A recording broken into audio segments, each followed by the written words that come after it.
Coconut Podcast, saison 4, avec votre animateur Alain Joe, propulsé par le groupe Quartier.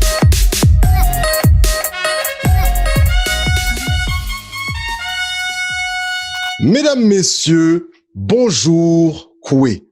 Écoutez, nous avons reçu une panoplie d'invités durant ce mois de février, ce mois qui fait un genre de zoom sur ce que la communauté noire a de mieux à offrir le mois de l'histoire des Noirs. Alors, en cette dernière fin de semaine, oui, messieurs, dames, nous recevons une personnalité de marque. Si vous ne la connaissiez pas encore, vous allez faire une découverte incroyable. Et pour ceux qui la connaissent, alors vous allez apprendre à découvrir votre personnalité si familière à la façon Coconut Podcast. Alors, messieurs, dames, c'est avec une grande joie et comme on dit en créole, avec honneur et respect, que nous recevons, oui, la première femme issue de communautés culturelles, mais surtout de la communauté noire, à piloter, oui, un bulletin de nouvelles sur les heures de grande écoute, messieurs, dames. Aujourd'hui, elle est chef d'antenne nationale, oui, à Nouveau, et on peut la suivre sur ce bulletin de nouvelles, le fil 17, ça se passe à 17h. C'est avec une immense joie, je le redis, messieurs, dames, que nous recevons celle qui est nominée, oui, comme animatrice de l'année au Gala Dynastie 2022 pour les prix Média Dynastie. Messieurs, dames, sans ne plus tarder, accueillons à Coconut Podcast, je dis bien, Noémie Mercier. Bonsoir. Wow. Quel accueil.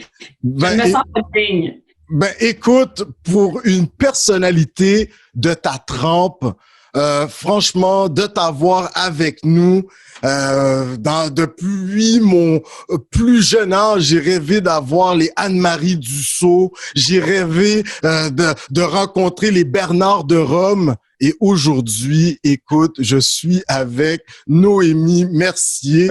Un bébé Anne-Marie Dussault. Un bébé Anne-Marie Dussault, mais là, qui prend du galon pas à peu près, là, disons-le ainsi. Merci d'avoir accepté notre invitation et d'être avec nous pour célébrer le mois de l'histoire des Noirs. Vraiment. Ça me fait vraiment plaisir. Merci de m'avoir invité. Écoute, la question qu'on pose à tous nos invités, comment ça va, Noémie? Ben, écoute, ça va bien. Là, tu me prends à un moment assez particulier de ma journée parce que j'anime mon émission tous les jours à 17h. Donc, là, on est vraiment dans la deuxième partie de ma journée où je commence à redescendre un petit peu sur terre. Puis, l'adrénaline redescend. Donc, je suis entre le high d'avoir été en ondes en direct et le retour sur terre. Je suis quelque part entre les deux. Excellent, excellent. Et surtout, on sent que lorsque tu rentres à la maison, ben, t'aimes ça te sentir bien chez toi. On aime ça, là. T'as beaucoup de plantes. OK, hein? Ouais, c'est intéressant, ça. Il y en a d'autres, là. Je veux dire, ça met l'ambiance Caraïbe, un peu soleil. Absolument. Puis j'ai ça de ma mère beaucoup, l'amour des plantes et le soin d'un environnement parce que je suis dans mon bureau ici là. Okay, okay. Donc quand je peux, je travaille ici de la France à la station. Amoureuse des plantes. Oui. Bon, excellent, excellent. Écoute, on est en plein cette crise sanitaire. On essaie de s'en sortir. Les mesures sont à veille de tomber tranquillement, pas vite. Comment tu as vécu ces 2 dernières années sur le plan personnel? Sur le plan personnel, ben c'est intéressant parce que pour moi, les 2 dernières années, ça a coïncidé avec des années de transformation dans ma vie professionnelle, ce qui a forcément un impact sur ma vie personnelle. Mais je dirais que les premiers mois de la pandémie, j'étais comme beaucoup de gens partout dans le monde, ou en tout cas certainement chez nous au Québec, je vivais beaucoup d'angoisse. J'avais soudain, parce que évidemment les contrats ont été annulés, les activités se sont arrêtées, on était tous dans notre petite bulle. Évidemment, j'avais l'extrême privilège d'avoir une bulle confortable ou m'isoler, ce qui était certainement pas le cas de tout le monde. Fait que j'avais ce privilège-là. Puis la deuxième année de la pandémie, ben c'est là qu'est intervenu ce très très grand changement dans ma vie, puisque je suis entrée dans ce nouveau rôle de chef d'antenne à nouveau. Donc c'est intéressant parce que, tu sais, le premier bout, ça a été un ralentissement ou un ralentissement, un recueillement, une espèce d'introspection. D'introspection jusqu'à un certain point. Puis la deuxième partie, ça a été complètement l'inverse. Ça a été la folie, les montagnes russes, puis ben de l'adrénaline. Ben de l'adrénaline. Ouais. Puis, écoute, cette adrénaline, cette énergie qu'on ressent chez toi lorsqu'on te suit au fil 17 à nouveau. Écoute, cette pandémie, tu l'as pas passée nécessairement toute seule. On sait que derrière toute grande femme comme toi, il y a une tendre moitié. Puis là, une autre pointure lui aussi, là, un grand professeur aux études supérieures au Cégep. On parle de monsieur Philippe Desrosiers. On te surprend, là. Quand même dans le milieu médiatique, production, à la télé, on l'a pu le voir là également. Lisa et moi, on le voyait là durant la pandémie là à la TV. Je pense qu'il y avait peut-être enregistré ça préalablement. Oui, exactement. C'est un animateur radio-télé, c'est un grand réalisateur aussi. Puis je dis souvent que ma meilleure qualité, c'est lui, dans le fond, parce que il améliore en tout point la personne que je suis. Donc, merci de lui rendre hommage. Oui. C'est vraiment tu sais, c'est plus qu'une tendre moitié, c'est un compagnon puis un partenaire dans tout ce que je fais, dans tout ce que j'entreprends. Puis j'ai beaucoup de chance qu'il soit dans ma vie. Super. Écoute, on te sent d'attaque. On sait que c'est pas toujours facile, mais on sent notre chef d'antenne de nouveau, le fil 17, vraiment d'attaque. On est content vraiment de ça. On va apprendre à te connaître, Noémie. Oui. Écoute, toi là, t'es une vraie sirop d'érable à base de canne à sucre. Hein? Quelque chose dans le style un peu, avec plusieurs arômes. Parce que toi, tu es né, Île-à-Père, au Québec, mais à Loretteville. Loretteville, Piquet. Oui, exactement. Nous autres, on s'est promenés Coconut Podcast, puis à Loretteville, pas trop loin, là, on a de la diversité, puis on retrouve nos frères et sœurs Huron-Wendat. Oui, absolument. Wendat, hein? Oui, c'est à côté. C'est à côté. Est-ce que tu as eu la chance, à un certain moment, d'apprendre à ne serait-ce que dire merci en Wendat? Non, je m'excuse. OK, ben Coconut Podcast va te l'apprendre. Oui. Je savais pas. Téawek.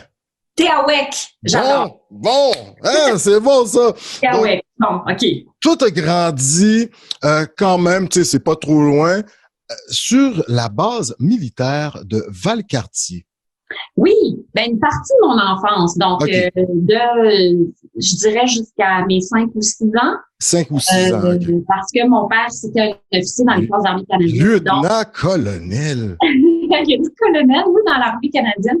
Donc, oui, il y a une partie de mon enfance où on vivait sur la base militaire, dans des logements militaires, dans le pur contexte famille militaire, plein de jeunes enfants, plein de jeunes familles super en forme. Donc, c'était un contexte assez particulier de petite enfance.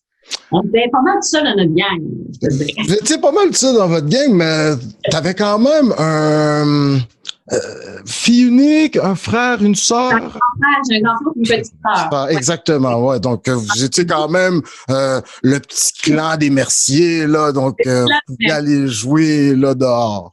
C'est ça, mais c'est drôle parce que je repense à ça maintenant, puis j'espère que mon frère, ma sœur et ma mère, on était écoute, je pourrais pas mettre ma main au feu, là, mais on devait être les seules personnes de la diversité sur la base militaire de Valcartier dans les années, fin des années 70, début 80. Mais ça m'a jamais, c'est vraiment à l'âge adulte que j'ai pris conscience du fait que, tu sais, à quel point dans tous les milieux où j'ai évolué, 100% ou presque des milieux où j'ai évolué, j'étais toujours la seule ou l'une des rares personnes de couleur. Donc, ça c'est assez spécial quand tu repenses à toute ta vie puis tu dis, attends une minute, j'étais toujours tout seul de ma gang, moi, partout.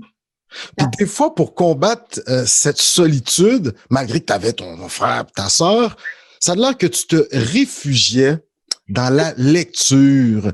Puis ça va vraiment changer le cours de ta vie. En tout cas, ça va la teinter, là, pas à peu près, ta vie, puisque tu vas rester dans le monde littéraire, tu vas étudier là-dedans, on va apprendre ça dans quelques instants, mais la lecture, ça a l'air pour toi, là, dès que tu as pu lire, t'étais rendu une rate de bibliothèque.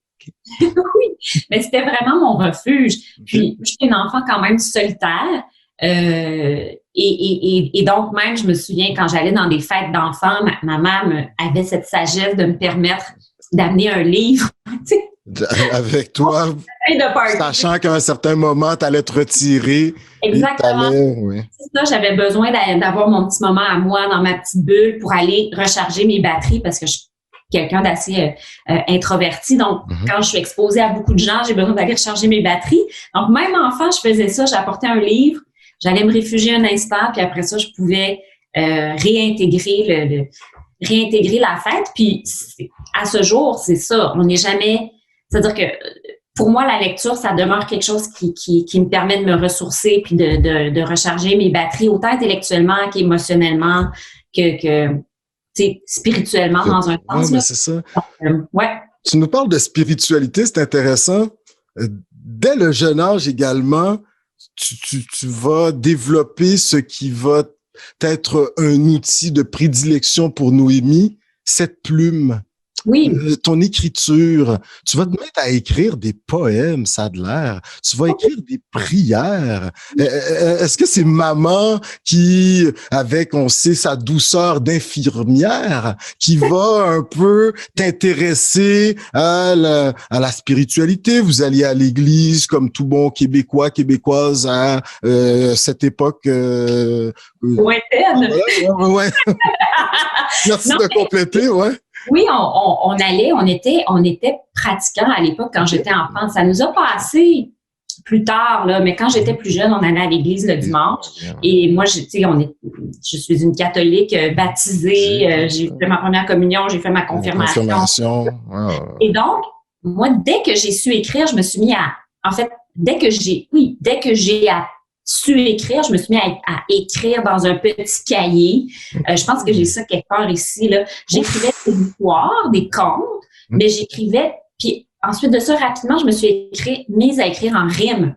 Et effectivement, les premiers textes en vers, en rime que j'ai écrits, c'était Puis après ça, c'est devenu des poèmes, beaucoup sur la solitude, en fait. Mais des rimes croisées, embrassées, puis là, est-ce que tu essayais de faire tes alexandrins? Puis je suis pas sûre que j'allais jusqu'aux alexandrins, mais ça arrivait pas. Ça arrivait. Bon, excellent, super. Voilà. Vraiment très cool. Et tu grandis au niveau du secondaire. Est-ce que toi, tu fréquentes les Ursulines qui est dans la région de Loretteville? À quelle école tu vas? Coconut Podcast avec toute notre équipe de recherchistes, là, pas aussi grosse qu'à Nouveau puis au Film, mais on l'a pas trouvé, celle-là. Je suis allée au collège Champigny, qui est une école privée, donc une école secondaire privée à l'ancienne Lorette, donc dans la grande région de Québec. Félicitations pour tes parents. On sait que tu es d'origine haïtienne également et québécoise. Papa quand même officier dans les forces armées canadiennes. Maman quand même infirmière. L'éducation, est-ce que tu as ressenti que tu te devais coûte que coûte de réussir à l'école par la pression familiale ou tout simplement en tant que femme, et femme issue de la diversité, que ton meilleur outil serait d'acquérir des compétences, car plus tard dans ta vie, tu diras que l'acquisition de compétences est venue à te donner un pouvoir qui est de partager les idées, de donner la parole. On t'écoute là-dedans, l'éducation pour tes parents. C'est un mélange de tout ça. Je pense que ma mère était très, très consciente que, en tant que femme noire, de couleur, oui, l'éducation, ça allait être essentiel pour faire ma place parce que, peut-être qu'il allait avoir des obstacles qui allaient se présenter sur ma route. Pour mes deux parents, c'était important que, oui, c'était important, c'était la priorité, l'éducation, faire les devoirs chaque soir. Il fallait que les devoirs soient terminés avant qu'on ait le droit de regarder la télé, par exemple. Il n'y avait pas de sortie la semaine avec les amis parce que la priorité, c'était les devoirs.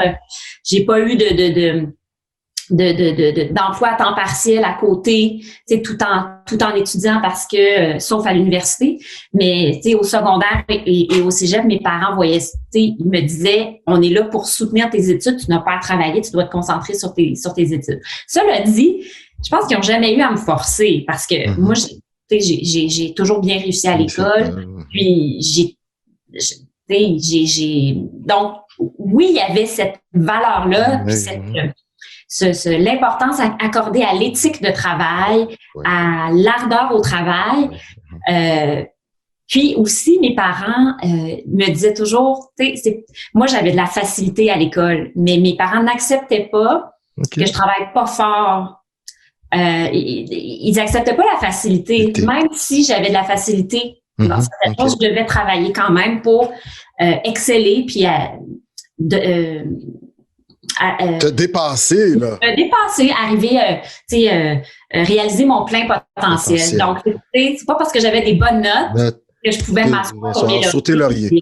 Par la fête. Donc, je sais pas si ça répond à ta question. De très belles valeurs. Puis, c'est intéressant, en faisant toutes ces recherches, tu dis, souvent, on a des parcours qui sont différents, mais au final, on se retrouve, le parcours que tu viens de décrire, il ressemble à pas mal, du discours que plusieurs parents québécois, indépendamment même de leurs origines. Donc, on se retrouve sur certains points, puis pas mal tout ce que tu viens de dire, c'est incroyable.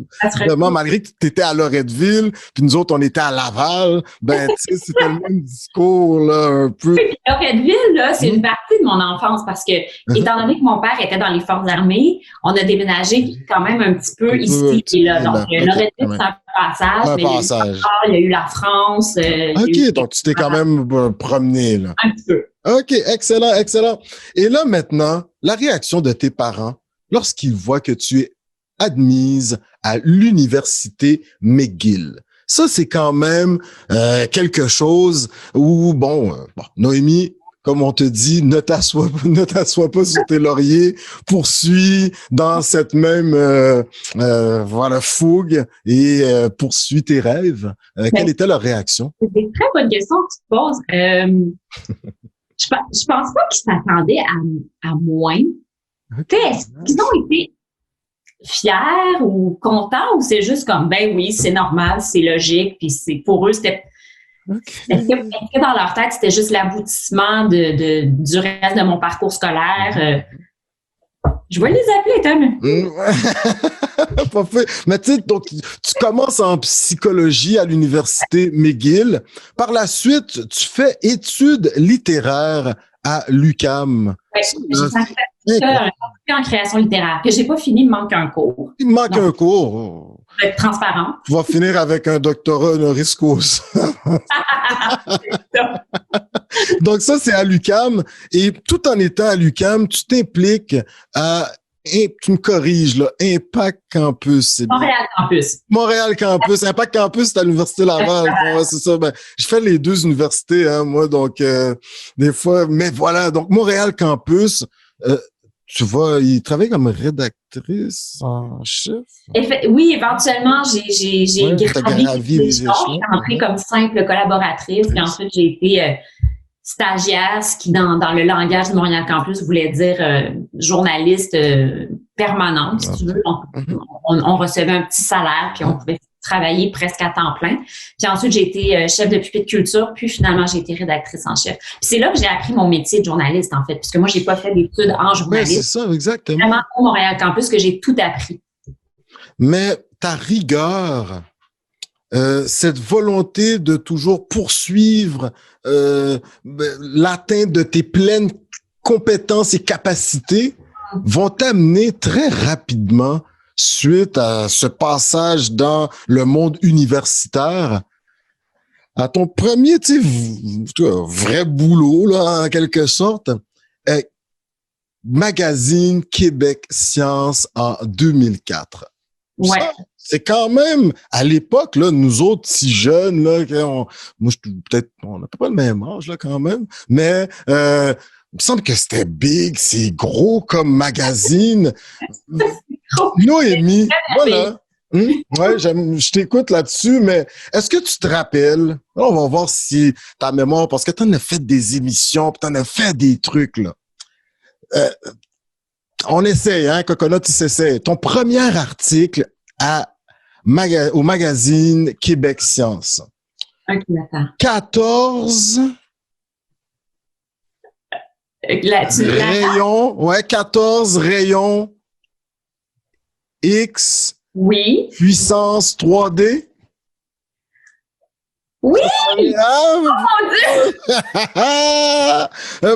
Et oui, sur une machine. Ouais, radiographie, nouvelle génération. Oui! Ouais, c'est pas pire. T'en avais fait un autre aussi.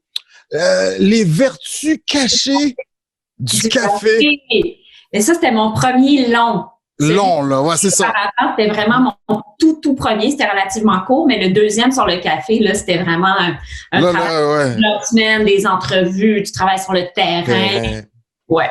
Ton expérience en tant que rédactrice en chef à Montréal Campus, est-ce que lorsque tu es rentré là, est-ce que ça t'a vraiment servi? Lorsque tu passes en entrevue devant Monsieur Raymond, Madame Pascal, Raymond Lemieux, Pascal Milot, est-ce que ces gens-là ont été une aide pour toi dans ta carrière?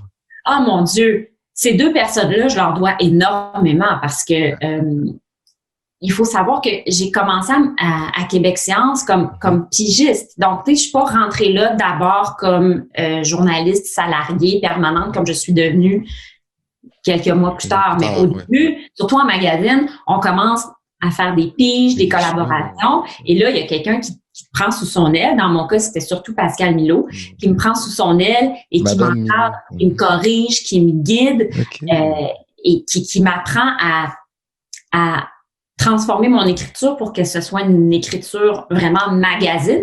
Parce qu'il y a toutes sortes d'écritures journalistiques. L'écriture magazine, c'est un genre en particulier. Donc, oui, je leur dois beaucoup. Super, excellent. Et là, tu fais, comme on dit, tes armes à Québec Science, à Québec Magazine Québec Science.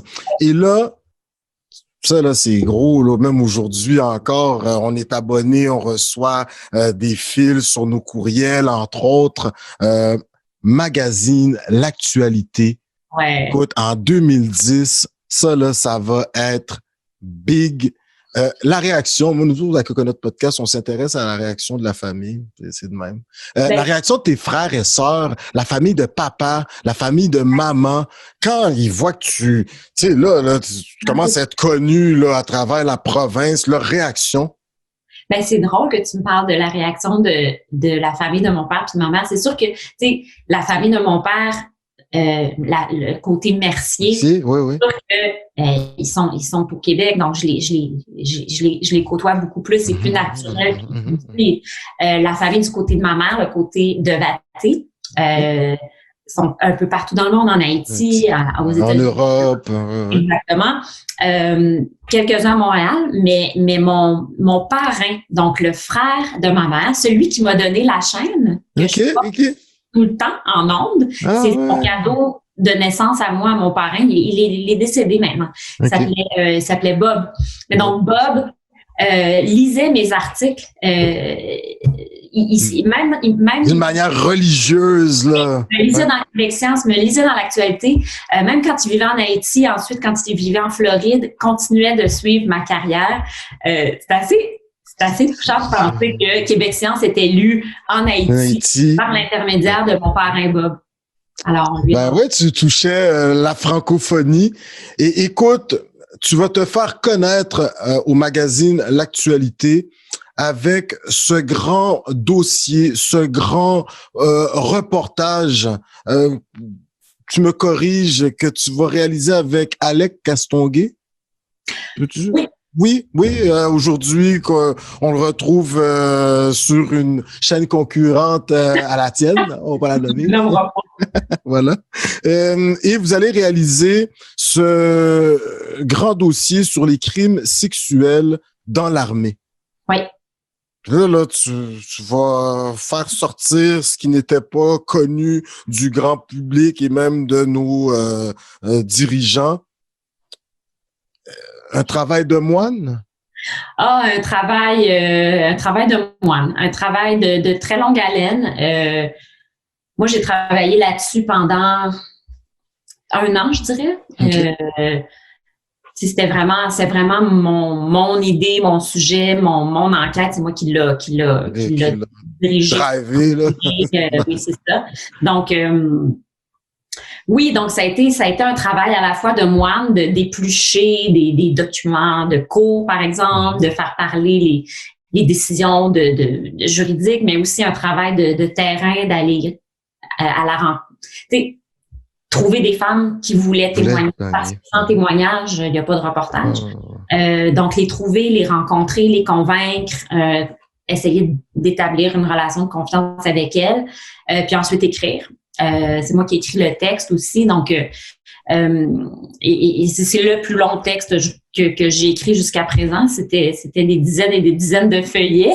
Il y a même une partie qui était pas publiée dans le magazine papier puis qui était seulement disponible sur la tablette parce que ça rentrait pas. Okay. Mais tout un dossier là. Oui, énorme, puis qui a eu des répercussions assez immédiates. L'article avait été publié en version anglaise simultanément dans le magazine Maclean's. Okay. Oui. L'actualité Maclean's à l'époque appartenait au même groupe médiatique. Okay. Donc, l'article avait fait la une des 2 magazines en anglais et en français simultanément. Et ça, c'est ça qui fait que l'enquête a eu autant de répercussions parce que admare usque admare. Exactement. Et puis, les autorités militaires ont réagi immédiatement, les autorités politiques ont réagi immédiatement. Honnêtement, je me demande s'ils avaient fini, je me demande s'ils avaient lu le texte, tu sais, tellement ils ont réagi vite. Je me dis, mais là, c'est long à lire ce texte-là, avez-vous vraiment tout lu? Une panoplie d'avocats qui s'étaient sûrement penchés sur le dossier. T'as fait trembler une colonne d'une institution au Canada.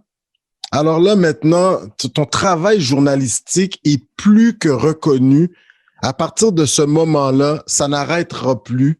Écoute, tu vas recevoir, entre autres, plusieurs prix de la presse canadienne. Tu vas être maintes fois primé, là, je pense 3 prix Judith Jasmin.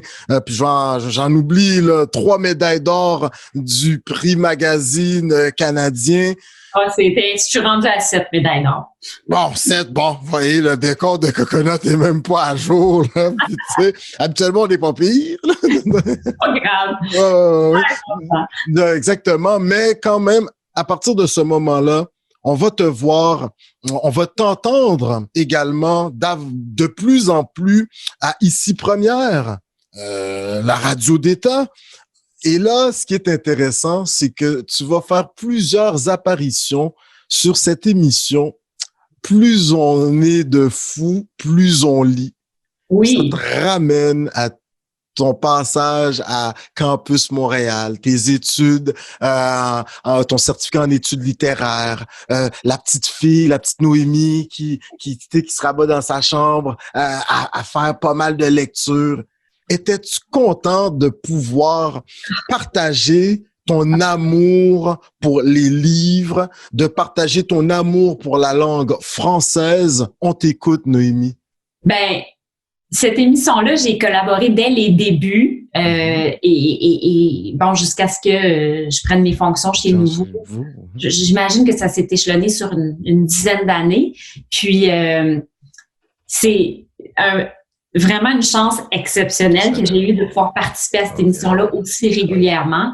Oui, parler de lecture, de littérature, mais aussi travailler avec la grande Marie-Louise Arsenault, qui est une des meilleures animatrices au Québec. Et moi, pendant des années, j'ai pu la regarder travailler parce que j'étais dans son studio radio et je la regardais travailler. Donc, quand il est venu le temps pour moi de commencer à faire de l'animation, j'avais ce modèle en tête.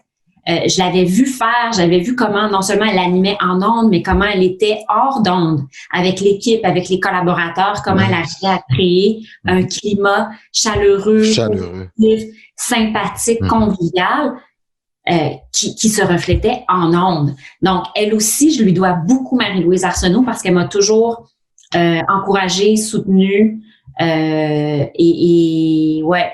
Donc, et là, grâce à Madame Arsenault, tu rentres dans ce club select aujourd'hui des Céline Galipeau, des Anne-Marie Dussault, entre autres, des Sophie Gagnon, c'est bien ça? Thibault, oui, Sophie Thibault, entre autres. Donc là, écoute... j'ai des croûtes à manger, là. Hein? Ouais, t'as des croûtes, mais... que je fais ça, là, donc... Mais tu représentes bien la diversité, puis on est fiers de toi. Noémie, tu vas faire un passage à une autre société d'État, Télé-Québec. Oui. Wow. Quand on prend le temps de regarder, mais surtout une émission très intéressante avec de grands écrans, là, c'est quasiment impressionnant, là, tu sais, dans les médias. Et toi, tu venais un peu commenter les différents enjeux journalistiques, entre autres, à l'émission. On aimerait t'entendre cette expérience, comment elle a été formatrice pour ce que tu fais aujourd'hui, parce que là, le grand public te découvrait d'est en ouest au Québec jusqu'à Coudjoua, que je te dirais. Ben, je me répète, mais encore une fois, c'est une émission qui est animée par Marie-Louise Arsenault, donc encore une fois. Donc la collaboration. Oui, OK. Qui m'a amenée dans ce projet-là, qui m'a incluse dans sa gang, puis encore une fois, j'ai eu l'occasion de la regarder travailler de proche. Donc, c'est une autre chance que j'ai eue.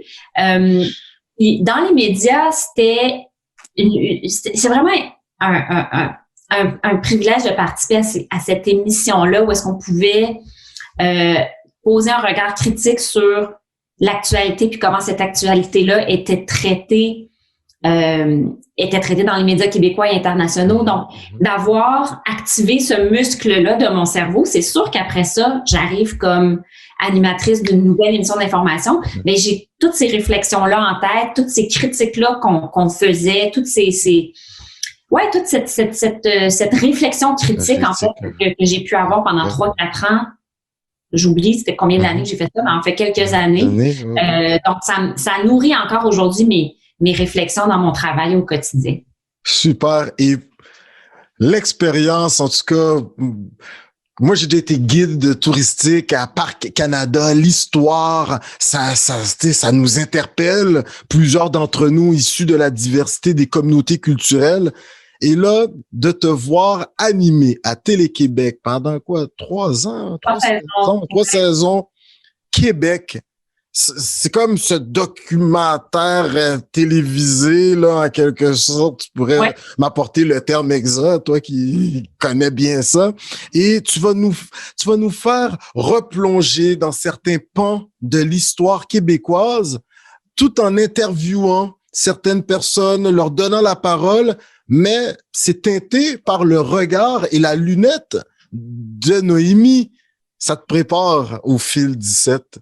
On aimerait encore t'entendre là-dessus. Tu sais, le fil conducteur, là, même le titre de ton bulletin, il y a un fil conducteur dans ta pensée, dans tes actions.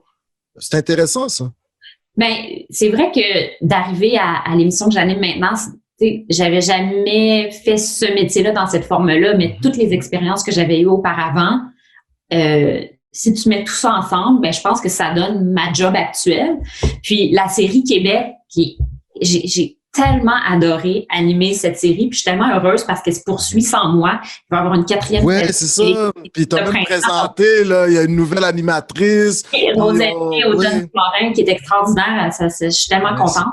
Mais puis ce qui était merveilleux dans cette série historique, c'est que puis c'était pas juste moi, là, toute l'équipe de recherchistes, de scénaristes, les historiens qui participaient avaient à cœur de raconter l'histoire du Québec à travers des perspectives multiples. Donc, on a intégré les 3 saisons où j'étais là, on avait une ethnologue, Isabelle Picard, qui était là les 2 premières saisons, puis ensuite la 3e, on avait un historien, Wendat, Jonathan Lenné. Donc, là, qui nous amenait des perspectives différentes sur notre histoire. C'est la même histoire, mais on la regarde de points de vue différents. C'est tellement instructif de parler avec quelqu'un qui a vécu la même histoire, mais qui a un regard complètement différent sur les mêmes événements. C'est enrichissant. C'est une bouffée d'air frais. Moi, ça m'a beaucoup, beaucoup appris aussi sur l'importance de multiplier les perspectives sur les mêmes événements. Et là, toute cette expérience, la critique, en tout cas, plusieurs t'ont encensé. Et là, le 20 novembre 2020, ouais, le 20 novembre 2020, parce qu'on sait que Nouveau, anciennement TQS, vont devenir V en 2009, puis le 31 août 2020 deviennent Nouveau, filiale de Bell Canada. D'accord? Donc, la maison mère Bell Media. Il faut bien dire Bell Media. J'étais un ancien, moi, Bell Canada. Bell Media. Le 24 novembre 2020, est-ce que c'est monsieur Jean-Philippe Pinault qui t'appelle, le directeur général de l'information de Bell Media, et qui te dit, Madame Mercier, vous embarquez ou vous embarquez pas? Ben, il m'a appelé, c'était pas le 24 novembre, hein, c'était... OK, c'est ça, il l'annonce. Je ne sais pas si c'était en septembre ou en octobre, ça faisait longtemps que je le savais. Là. OK, c'est ça. Longtemps. Ça faisait quelques mois que cette alliance s'était conclue. Mais oui, c'est Jean-Philippe Pinault, mon patron, qui m'a téléphoné pendant l'été 2020. J'étais en vacances sur le bord du lac Saint-Jean.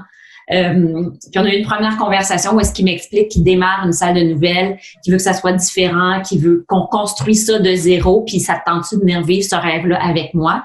Donc, il m'a invité à venir passer une audition. Okay. Ça n'a pas été automatique. J'ai passé une audition.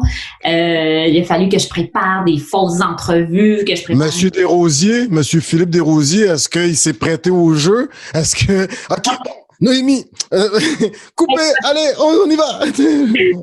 Mais il m'a donné ses mots de sagesse, ça c'est sûr. OK, super. Okay, cool. Il pense qu'il travaille à ma place, mais disons qu'il m'a fait bénéficier de ses mots de sagesse qui étaient, tu sais, you got this, puis sois toi-même, tu sais. Puis je pense que autant pour décrocher ce rôle-là que dans la manière dont j'essaie de l'exercer maintenant, j'essaie de rester moi-même. Puis de laisser parler ma personnalité, parce que si on veut me chercher, c'est pour qui je suis, puis c'est pour mon background qui est atypique pour une chef d'antenne. Mais donc j'essaie le plus possible de laisser ça parler dans mon métier. Puis ce qui est incroyable, tu le laisses transparaître si bien. Déjà, tu as une manière de présenter le bulletin de nouvelles. On te sent vraiment partie prenante de la nouvelle. Tu as des collaborateurs et collaboratrices également, de la façon que vous êtes disposés. Je pense même Monsieur Patrice Roy, je pense qu'il a pris l'idée chez toi. Maintenant, la manette, on sent que tous ceux qui présentent les nouvelles tiennent la petite manette en main et c'est eux qui ont le contrôle. Ouais, ça, il faisait avant. Il faisait avant? OK, bon. Leur manette est quand même plus discrète que la nôtre, on va se dire. Ah, OK, mais il me semble qu'elle est gros aussi, là. Bon. Donc, ce qui est intéressant, mais tu amènes vraiment en introduction, tu es la première femme issue de la diversité à mettre en orbite un journal télévisé au pays. tu sais, c'est big, là, si tu me permets l'expression, dans le Canada français, là. Mais en même temps, Ouais. il y a eu d'autres chefs d'antenne. Hein? Il y a eu Michael Jean, par exemple. Il y a eu... Il y a eu une première dame également. Donc, c'est Mariana Murat. Oui. Oh là là. Yes. Je cherche l'année où elle a...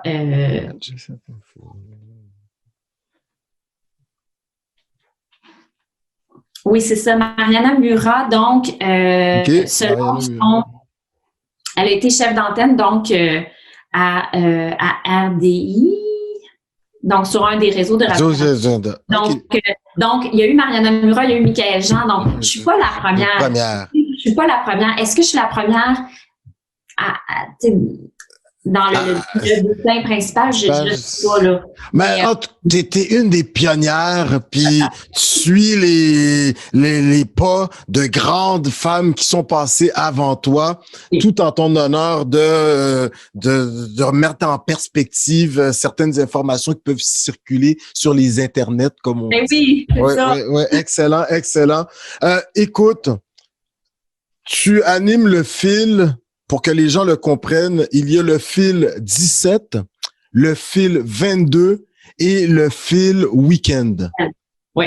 Le fil 22, c'est avec Monsieur Bérard. Oui, Michel Bérard. Oui. Oui, et le fil week-end avec Mique Guerrier, entre autres, qu'on connaît quand même beaucoup dans la communauté noire. Oui, certainement. Vous tenez la route. Les reportages sont différents. Il y a un dynamisme. Ouais. On t'écoute, vraiment, là, tu nous as apporté quelque chose qui est en train encore de faire bouger les pylônes, là, au Québec, dans la manière de faire les nouvelles. On t'écoute, Noémie, très rapidement. On essaie d'amener, on essaie d'être convivial, puis on essaie d'être inclusif. Puis inclusif, oui, ça peut vouloir dire inclusif sur le plan de la diversité culturelle, mais aussi surtout les points de vue. Moi, mon souhait, c'est que les gens nous écoutent et ils ne se sentent pas largués, même si c'est un sujet avec lequel ils sont moins familiers. Donc, c'est vraiment de dire, tout le monde qui nous écoute, vous êtes dans notre gang, vous êtes dans notre famille, puis on va vous prendre par la main pour vous expliquer les grands sujets de l'heure. Vraiment, on parle beaucoup de l'Ukraine. C'est un sujet qui est complexe, qui peut être aride. Puis, mon souhait, c'est qu'on essaie de mâcher cette matière-là pour que ça interpelle tout le monde. Donc, puis de le faire dans un contexte, oui, peut-être un petit peu plus décontracté que ce qu'on a l'habitude de voir dans d'autres réseaux. Quoique, eux autres aussi sont chaleureux et décontractés, mais c'est juste de laisser parler notre personnalité. Tu vas même aborder, lors de ton bulletin de nouvelles, l'intimidation qui peut être vécue par les jeunes issus des communautés LGBTQ+. Ça, il faut également, dans toutes les nouvelles qu'il y a, qu'on pourrait présenter à son audience, faire un choix éditorial comme celui-ci. On t'écoute, Noémie. C'est de la diversité pas à peu près, ça, là. Absolument. Puis c'est de donner une voix aux gens qu'on n'entend pas, tu sais. Donc, oui, il y a, la nouvelle du jour, les consignes sanitaires, les annonces du gouvernement. Bon, ça, c'est important. Mais après ça, qui sont les gens qu'on n'entend pas, qui ont qui sont marginalisés, qui n'ont pas la parole dans les médias, traditionnels. Donc, ça fait partie de nos valeurs. Puis, j'espère qu'on va pouvoir continuer à le faire de plus en plus dans les mois à venir. Super. Ta mission était celle-ci, et elle est encore celle-là, d'amener les gens à voir la nouvelle différemment. On peut dire que un journalisme qui se fait différemment, mais pour faire une différence dans le choix des sujets.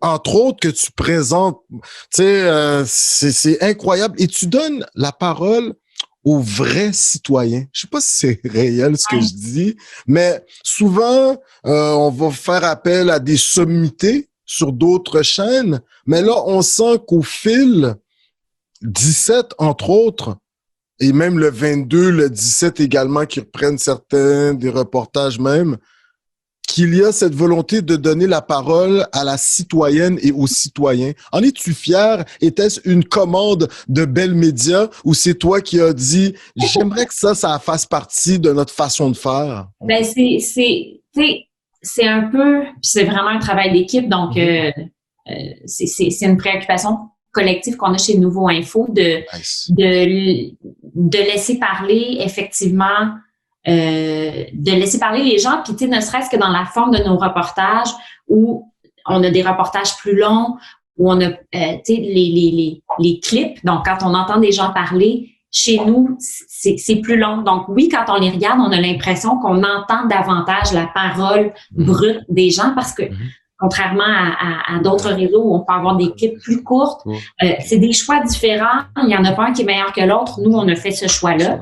Puis moi, la chose aussi qui me tient vraiment à cœur, c'est que, tu sais, le plus possible de donner la parole aux gens qui sont affectés par une nouvelle. Donc, si je parle, je sais pas moi, des attentats à la mosquée de Québec dont on a souligné avec Antipas le 5e anniversaire, mais les gens que je veux entendre, c'est les gens de la communauté musulmane de Québec. Pas le premier ministre François Legault. Donc oui, c'est important ce qu'il a à dire, ce que les élus, ce que les autorités ont à dire, mais moi, je veux entendre les gens qui sont touchés. Puis ça fait partie de mes valeurs. Puis en tout cas, on fait notre gros possible pour essayer de concrétiser. Ben écoute, c'est vraiment tout en l'honneur et tout à l'honneur de l'équipe de Nouveau Info, le 17, le 22, le week-end. Vous faites un travail qui détonne et surtout qui attire l'attention. Pour terminer, on est dans le mois de l'histoire des Noirs. Tu es nominé au Gala Dynastie. Dans ce nouveau gala qui va avoir lieu le 27 février, c'est le Gala Dynastie Prix Média, hein, le Prix Média Dynastie. C'est nouveau, c'est pour faire un peu ressortir le travail qui est réalisé au sein des gens issus de la communauté noire. Noémie, tu es ce modèle pour plusieurs jeunes issus de la communauté noire. Dans les médias, il y a une absence de diversité. Les minorités visibles représentent 13% dans cet entretien que tu donnais au collectif très récemment, il n'y a pas si longtemps. Là. 13% des communautés culturelles, il y a 13% de minorités visibles qui représentent, qui sont présentes dans la société québécoise, mais il n'y a que 7 à 9% d'entre eux qui sont présents dans les médias. Donc, cette représentativité.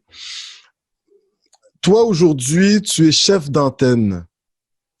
Tu as beaucoup lu dans ta vie. Et quand toi, tu lis, tu fais de la lecture, c'est pas n'importe qui. Tu lis du Toni Morrison. Écoute, c'est une grande romancière.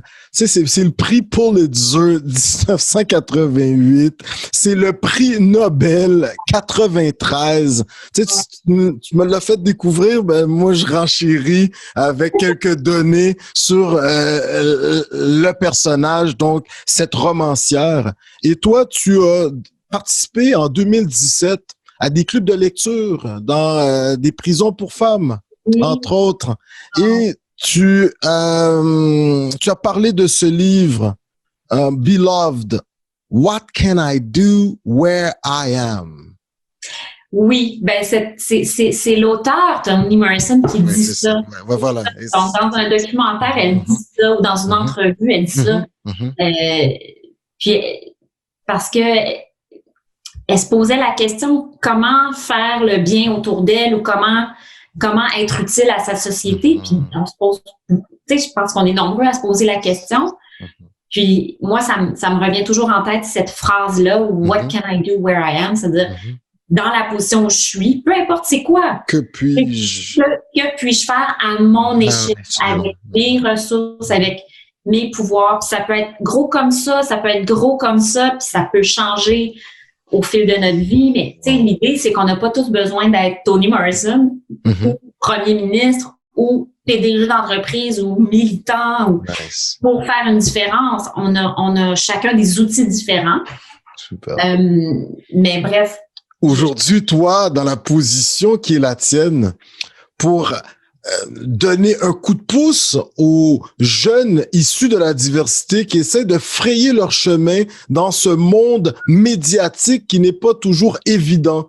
Dans le Coconut Podcast, on peut dire, ne serait-ce que le fait de participer à des balados, de créer, fonder, menés par des jeunes issus de la diversité. Je me dis jeunes, là, mais en tout cas, les plus jeunes, tu sais, on t'a vu participer à différents magazines ou autres. Moi, je dis toujours oui. Pour parler de la diversité, entre autres, ben nous autres, des fois, on n'ose même pas faire les demandes, puis graduellement, on vient à prendre confiance, on fait ces demandes, et aujourd'hui, tu viens présenter, partager un pan de ta vie avec nous à la façon Coconut Podcast, mais ça en motive pas mal là, pendant qu'ils nous écoutent. Toi, what can you do where you at right now? Because you're already doing so much. Tu fais déjà si beaucoup. Alors, j'aimerais tellement en faire plus. J'aimerais tellement en faire plus, honnêtement. Tu sais, mon rôle me demande énormément d'énergie, puis des fois, j'aimerais ça en avoir encore plus pour pouvoir en faire encore plus. Mais c'est pour ça que au moins, si je peux avoir ces discussions-là, puis c'est ça. Mais est-ce que tu sais que la communauté est derrière toi? Tu sais, Gala Dynastie, quand tu arrives là, on a déjà participé à l'époque, là, on t'a peut-être croisé à la TOU, là, c'était les débuts. Et écoute, l'amour que tu reçois, tout le monde, tu sais, on peut toucher à Noémie, c'est quasiment... non, j'en fais des bad, mais quand même, là, tu sais, il y a quelque chose d'intéressant. Ouais. Oui, moi, ça me touche profondément. Puis, tu sais, de savoir justement que, oui, il y a cette communauté-là qui tu sais, dont je peux dire que j'en fais partie. Ça m'apporte beaucoup de réconfort, ça me touche beaucoup, beaucoup. Puis quand je vais dans des événements comme ça, puis qu'il y a des gens qui me parlent, puis qui me disent c'est vraiment important que tu sois là, puis ça veut dire quelque chose pour nous, ça me touche beaucoup parce que veux pas, il y a des choses qu'on partage, même si il n'y a pas une communauté noire au Québec, il y en a 1000, puis on n'est pas toutes pareilles, puis on n'a pas tous le même background, mais il y a quand même des choses qu'on comprend, qu'on n'a pas besoin d'expliquer quand on est entre nous. Donc, ça fait du bien. Ça fait du bien. Pour terminer, on te voit, tu es cette étoile montante au Québec, cet enfant prodige. Est-ce qu'on risque de te voir dans l'arène politique dans un avenir lointain, rapproché, quelconque? Jamais de la vie. Jamais. Jamais de la vie. Ça, c'est une décision qui avait été prise avec Monsieur Philippe Desrosiers. Lorsque vous aviez à peu près 32 ans, vous êtes dit, écoute, là, chérie, nous autres, là, on se fait une promesse. On n'embarque pas en politique si on veut que notre couple puisse passer au travers. Écoute, j'ai tellement pas ce qu'il faut. Premièrement, moi, j'ai pas de filtre dans la vie. Puis, j'ai choisi la transparence radicale juste parce que je trouve ça moins compliqué à gérer. Donc, il y a ça. Puis, moi, c'est pour ça que j'adore le métier de journaliste. C'est que j'ai l'impression que je suis au service d'une cause qui est l'information, qui est la vérité. Je pourrais pas mettre... Puis, évidemment, sans rien enlever aux politiques, sont eux aussi au service de causes nobles. Mais les compromis qu'ils doivent faire et l'énergie qu'ils doivent y mettre, j'ai pas ça. J'ai pas ça en moi. Écoute, Noémie Mercier, toute une entrevue. Juste une dernière question avant de te laisser filer. Est-ce que tu as eu le temps d'écouter La vie en 4 temps? à TV5. Lorsque Monsieur Desrosiers il sort des émissions L'intelligence artificielle et moi, est-ce que tu as eu le temps de zioter ça? Il est sur Savoir Média également. Il y a même une autre émission, je sais pas si on peut en parler, c'est Sexe autour du monde, voyage au bout de la nuit. Est-ce que tu as eu le temps d'apprécier le travail qu'il fait ou juste tu sais qu'il prépare ça, mais t'as pas le temps? Je suis sa femme numéro 1. Souvent, je les vois avant qu'elles soient diffusées. Donc, oui, j'ai tout vu ça. Puis, j'ai beaucoup d'admiration pour Philippe Desrosiers. Ben, écoute, Noémie Mercier, la francophonie vient de te découvrir. Les 15 dernières secondes sont les tiennes. Tes fanatiques t'écoutent, tes auditrices, auditeurs, les fidèles au poste, au fil 17, sont en train de t'écouter. Là, ils t'ont découvert autrement. Alors, la parole est à toi. Allez, les 15 dernières secondes, tes remerciements, tes fanatiques t'écoutent. Merci à toi, Alain. C'était vraiment une super belle conversation. Merci à tous ceux qui nous écoutent. Et puis, je veux dire, si vous avez envie de me contacter, puis de jaser, puis de me poser des questions, je suis sur tous les réseaux sociaux, ça va me faire plaisir. Voilà. Écoute, Noémie Mercier, Coconut Podcast, on a eu cette opportunité de faire le tour du Québec et d'aller à la rencontre de nos frères et sœurs des Premières Nations. Alors, en langue Innu, ils nous disent « Chinash Kumitin ». Magique! Les Algonquins nous disent « Miigwech ». Miigwech! Par la suite, nos frères et sœurs en langue Abénaki, dans le coin d'Odanak, Victoriaville, Drummondville, ils nous disent « Oleone ». Ensuite, on s'est rendu vers les Mi'kmaq, les îles de la Madeleine, dans les coins des terres ancestrales. Eux, ils nous disent « Welalin ». Welalin. On s'est rendu chez nos frères Huron-Wendat et en langue Wendat, ils nous disent « Teawek ». Teawek. Puis pour terminer, ben nous autres, on est dans la région de Montréal et nos frères et sœurs des Premières Nations nous disent Niawen. Niawen. Magique. Ben nous, écoute, on est d'origine haïtienne. On va enlever le R et on va te dire un gros merci, merci, merci. Puis je vais rajouter en pile. Merci en pile. Vraiment. D'avoir pris ce temps pour nous, sachant que tu es déjà en train de préparer ton fil 17 pour le jour d'après, pour lundi. Écoute, vraiment, merci à toi. Et puis, prends soin. Et puis, on te suit. Les gens peuvent s'abonner sur ton fil Twitter, également Instagram. Écoute, tu es sur tous les réseaux sociaux. Je suis là. Yawen, merci. Bye! Messieurs, dames, oui, nous étions avec la chef d'antenne du fil 17, le bulletin de nouvelles de Nouveau Info, nouveau.ca. Messieurs, dames, toute une entrevue. Je vous invite à la suivre sur Twitter, comme j'aime bien le dire. Nous venons de nous entretenir avec une qu'on considère comme étant dans les pas d'Anne-Marie Dussault, de Céline Galipeau et de Sophie Thibault. Eh bien, aujourd'hui, on se doit de parler également de Noémie Mercier. Alors, messieurs, dames, comme à l'accoutumée, on se voit pour une prochaine entrevue dans le cadre du mois de l'histoire des Noirs. Sur ce, comme je vous dis à l'accoutumée, merci, Niawen, au revoir!